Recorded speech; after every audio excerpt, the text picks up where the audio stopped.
Takimi Arubës është shumë i rëndësishëm sepse aty fillon, ai ishte maja e icebergut, aty fillon hetimi.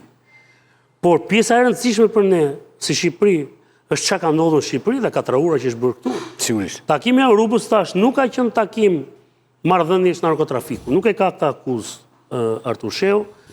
Artur Koçeku nuk është identifikuar ndonjëherë sepse nuk rezulton i ngatëruar në rrëmbim personi, në vrasje, këto janë krime që të ekspozojnë.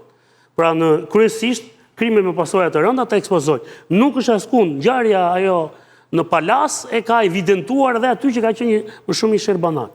Tek pjesa tjetër që do të thosha. Pra, problematika jonë që na intereson sot është çka ka ndodhur me trojet, me investimet. Këtë ka bërë qeveria shqiptare dhe kryeministri i Shqipërisë ka krijuar një infrastrukturë ku ata të vinin të investonin dhe përkthejnë të mirë materiale. Dhe fjalë e fundit që ta mbyll te kjo pjesë. E nisë ti, të vazhdoj tela, të gjë nisë ti. Se këtë po thosha unë. Përgjigjësojmë çfarë po ndodh. Se tani bëhen gjitha këto gjëra, po për të marrë këtë parë dhe për ta hedhur, po. Dhe ajo që doja të thoj aty është, sepse ti pyete ku përfshihen këta biznesmenët, se gjë që më bën përshtypje te dosja e Spakut. Që nga i kam një eksperiencë tani afër në Kosovë, or nuk ka shans që në Kosovë t'ja marrësh dosjen prokurorit. Or të bëhet nami, çoj avokatë drejtë me të birë. Or si ishte mundur që në Shqipëri vendimet dalin kaq shpejt dhe prokurori i lë në vendimin për mas sigurie të dhëna, që aty janë, e di se më duk më ditë ku më erdhi lista. 100 tatim paguese më të mëdhenj në Shqipërisë, ishin të rreshtuar aty. Sikur ishte lista e tyre. Dhe aty ka emra biznesmen më të mëdhenj në Shqipërisë janë të përfshirë aty. Pra, në qoftë se ti e fut që Iliu Shtufi ka ndërmjetësuar për të marrë një leje për ndërtim te Zamir Mane që ndërtoi ky Alfredo Hamzaj, dhe duhet ta shpjegosh të gjë. Nëse ti fut aty, që aty flitet për 3 milion euro, 1 milion euro cash, 2 milion euro tjera janë metra katror, dhe nuk e shpjegon më poshtë, atëherë pyetja të lind, ore pse arrestohet njëri, dhe veprohet e njëri, dhe sa arrestohet i dyti? Çka ka ndodhur aty? Pra, këto o futi dhe sqaroj, ose mos i fut për konsum. Po ndërkohë Shtufi del nga dosja e çfarë? Po nuk them Shtufin, po them ta pak sa thash unë, po.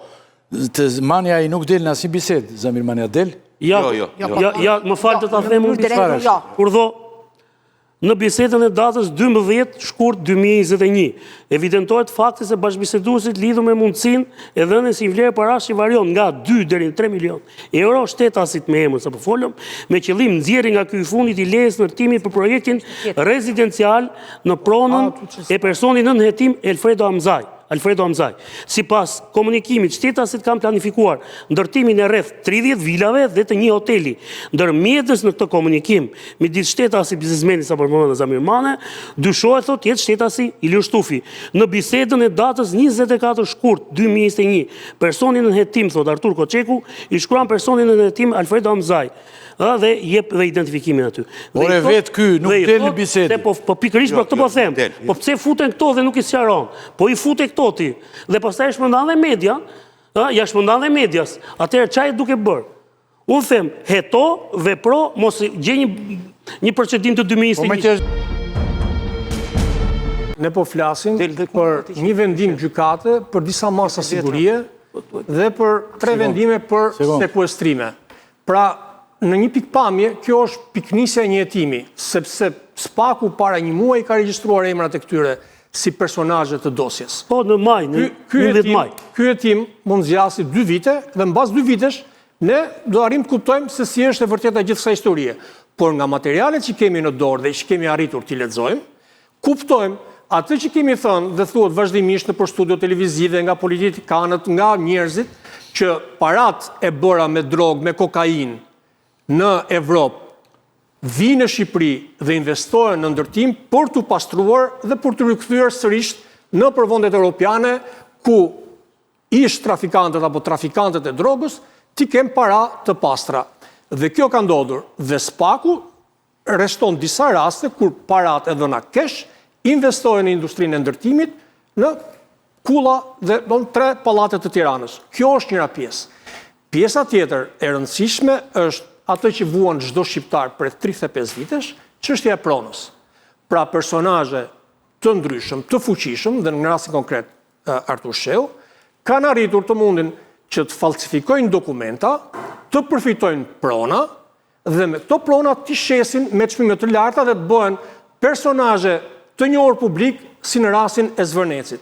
Sepse po të lexosh gjithë akuzën e ngritur nga Spaku për rastin e Zvërnecit, arrin të kuptosh mënyrën se si është falsifikuar prona, se si kjo pronë e falsifikuar nëpërmjet AKP-s, KPP-s, sepse ato kanë ndryshuar disa emrat, ka shkuar në gjykatë. Gjykata e ka provuar që është falsifikim. Ka shkuar në një shkallë më të lartë të gjykatës, ajo e ka rrëzuar falsifikimin dhe i ka dhënë pronën Artur Sheut. Mbasi ja ka dhënë gjykata apelit, ka arritur të kryejë transaksionin, ndërkohë gjykata e lartë i ka thënë gjykatës apelit që mënyra se si ti e ke ndërtuar arsyetimin është komplet i gabuar dhe kjo pronë nuk i takon Artur Sheut. Dhe nëse do të kuptoni 2-3 elementë të rëndësishëm për ata që zvariten viteve nëpër gjykatë, që një përkthim nga Osmanishtja i falsifikuar komplet nuk ekzistonte. Kishin marrë, siç kanë marrë një vendim gjykate, i kanë marrë kokën gjykata e Shqipërisë dhe poshtë gjyqtari dhe kanë vendosur një tekst të shkruar prej tyre për kalimin e pronave, kanë marrë vendimin e një letër nga Osmanishtja, pra një të shkruar vite përpara 30-37 dhe kanë ndryshuar komplet tekstin. Dhe në tekstin e ndryshuar, kur japim kufijtë e pronës dhe thonë Laguna e Nartës, e çojmë pronën deri në det, kufi me detin, në një pjesë thonë kufi me hidrovorin, dhe kur i shkuan institutit të Gjoshkën dhe thonë, ore kur është bërë ky hidrovori, i shkruan në osmanisht si kufi pronë, hidrovori ishte ndërtuar në vitin 64 në Shqipëri. Pra falsifikime të tilla, por mbas gjithë këtyre dosjeve në gjykatë në KPP, Artur Sheu ka arritur ta marrë pronën dhe të shkojë deri te momenti i shitjes për 2 investitorët nga Katari. Ktu ka ngecur, por mund të ishte shitur prona, mund të ishte kryer transaksioni dhe do ishte komplet histori tjetër me atë që po ndodh me Zvërnecin. Në fakt aty nuk është vetëm çështja e parave, është futur në kurthe dhe familja e presidentit amerikan. Se kjo mendoj e bën edhe më të rëndë historinë. Pastaj mund ta zgjeros si argument, por çështja e Zvërnecit kishte të bënte me transaksionin e pronës. Publikisht dhe kanë reklamuar ata, po e kam reklamuar unë. Jo, a është kurtha apo jo? Që janë ata.